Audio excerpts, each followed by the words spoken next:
আসসালামু আলাইকুম প্রিয় দর্শক। দর্শক, বাংলাদেশের রাজনৈতিক ময়দানে অনেকগুলা রাজনৈতিক নিবন্ধিত দল আছে। তার মধ্যে কিছু রাজনৈতিক দল আছে পপুলার, আবার কিছু রাজনৈতিক দল আছে আনপপুলার এবং কিছু দল আছে শুধু নামেই একটি রাজনৈতিক দল। তাদের খোঁজ খবর পাওয়া খুবই মুশকিল। তবে আমাদের বাংলাদেশের জনপ্রিয় রাজনৈতিক দলগুলো সাধারণত চিনে থাকেন ব্যক্তিকে কেন্দ্র করে, দলের নামকে কেন্দ্র করে এবং দলের প্রতীককে কেন্দ্র করে। একটি রাজনৈতিক দলকে জনপ্রিয় করে তুলতে প্রতীক কিন্তু গুরুত্বপূর্ণ ভূমিকা পালন করে থাকেন। বন্ধুরা, আমাদের রাজনীতিতে প্রতীক মানে শুধু একটি ভোটের চিহ্ন নয়, এটা আসলে দলের একটা পরিচয় এবং একটা রাজনৈতিক দলের নিবেদিত প্রাণ। একটা ধানের শীষ, একটা নৌকা, একটা দাঁড়িপাল্লা কিংবা একটা লাঙ্গল অথবা একটা শাপলা, এই সবই সাধারণত মানুষের মনে দলের একটা ছাপ রেখে দেয়। দর্শক, একটু ভেবে দেখা যাক, একটি দল তাদের দীর্ঘদিনের লালিত স্বপ্ন একটা নির্দিষ্ট প্রতীকের দাবি করে আসছে নির্বাচন কমিশনের কাছে। তারা বলছে এটা শুধু তাদের অধিকার নয়, আইনগতভাবেও এই প্রতীক পাওয়ার কোনো বাধা নেই।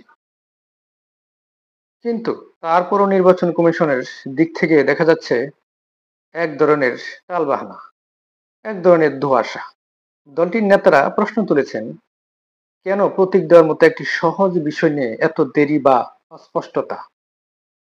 এই পরিস্থিতিতে দলের নেতারা দুইটি পথের কথা বলেছেন। যদি সহজভাবে প্রতীক না দেওয়া হয়, তবে তারা নেমে পড়বে রাজপথে, আর প্রয়োজনে ন্যায় বিচারের জন্য ছুটে যাবেন আদালতের দ্বারস্থ হতে।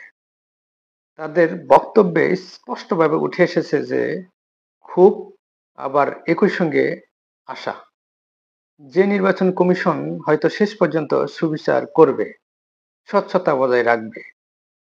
এই পরিস্থিতিতে দলের নেতারা দুটি পথের কথা বলেছেন। যদি সহজভাবে প্রতীক না দেওয়া হয়, তবে তারা নেমে পড়বেন রাজপথে, আর প্রয়োজনে ন্যায় বিচারের জন্য ছুটে যাবেন আদালতের দ্বারস্থ হতে। তাদের বক্তব্যে স্পষ্টভাবে উঠে এসেছে ক্ষোভ, আবার একই সঙ্গে আশা যে নির্বাচন কমিশন হয়তো শেষ পর্যন্ত সুবিচার করবে, স্বচ্ছতা বজায় রাখবে। বন্ধুরা, প্রতীক নিয়ে এমন টানাপোড়েন আমাদের রাজনৈতিক সংস্কৃতির জন্য নতুন কিছু নয়।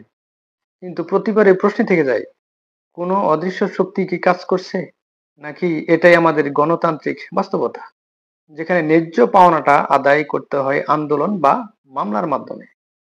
আজকের আলোচনায় আমরা খুঁজে দেখব এই প্রতীক আসলে কেবল নির্বাচনের জন্য প্রয়োজনীয় একটি চিহ্ন, নাকি এর পিছনে লুকিয়ে আছে দলীয় অস্তিত্বের পুরো লড়াই।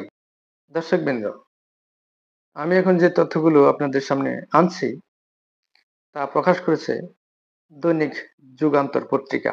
যুগান্তরের প্রতিবেদনে বলা হয়েছে, জাতীয় নাগরিক পার্টি বা এনসিপির পক্ষ থেকে উত্তরাঞ্চলের মুখ্য সংগঠক সাজিস আলম স্পষ্টভাবে জানিয়েছেন, শাপলা প্রতীক পাওয়ার ক্ষেত্রে কোনো আইনগত বাধা নেই। তিনি জোর দিয়ে বলেছেন, যদি প্রতীক আদায়ে রাজপথে নামতে হয়, আদালতে যেতে হয়, তাহলে এনসিপি সেই পথেই এগোবে। প্রতিবেদনে আরো উল্লেখ করা হয়েছে, একই দিনে নির্বাচন কমিশন জানিয়েছে যে এনসিপি নিবন্ধন পাওয়ার জন্য সব শর্ত পূরণ করেছে, অর্থাৎ নিবন্ধন দিতে তাদের আপত্তি নেই। কিন্তু প্রতীক ইস্যুতে যে অদৃশ্য জট তৈরি করা হচ্ছে তা নিয়ে প্রশ্ন তুলেছেন সার্জিস। তার বক্তব্য অনুযায়ী, নির্বাচন কমিশন যদি কোনো অদৃশ্য শক্তির প্রভাবে বৈষম্যমূলক আচরণ করে, তাহলে সেটা দেশের জন্য খুবই দুঃখজনক হবে। অভ্যুত্থান পরবর্তী বাংলাদেশের একটি সাংবিধানিক প্রতিষ্ঠান থেকে এ ধরনের আচরণ কোনোভাবেই কাম্য নয়। তিনি আশা প্রকাশ করেছেন যে নির্বাচন কমিশন নির্বাচনের আগেই নিজেদের স্বচ্ছতা এবং সক্ষমতাকে প্রশ্নবিদ্ধ করবে না, বরং নিরপেক্ষতার জায়গা ধরে রাখবে।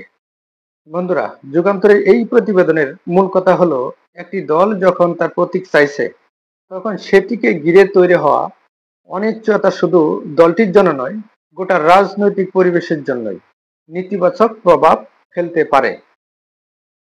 এখন প্রশ্ন হলো, নির্বাচন কমিশন সত্যি কি শেষ পর্যন্ত বা শেষ মুহূর্তে স্বচ্ছতার বার্তা দিতে পারবে, নাকি প্রতীক নিয়ে শুরু হবে নতুন এক রাজনৈতিক লড়াই?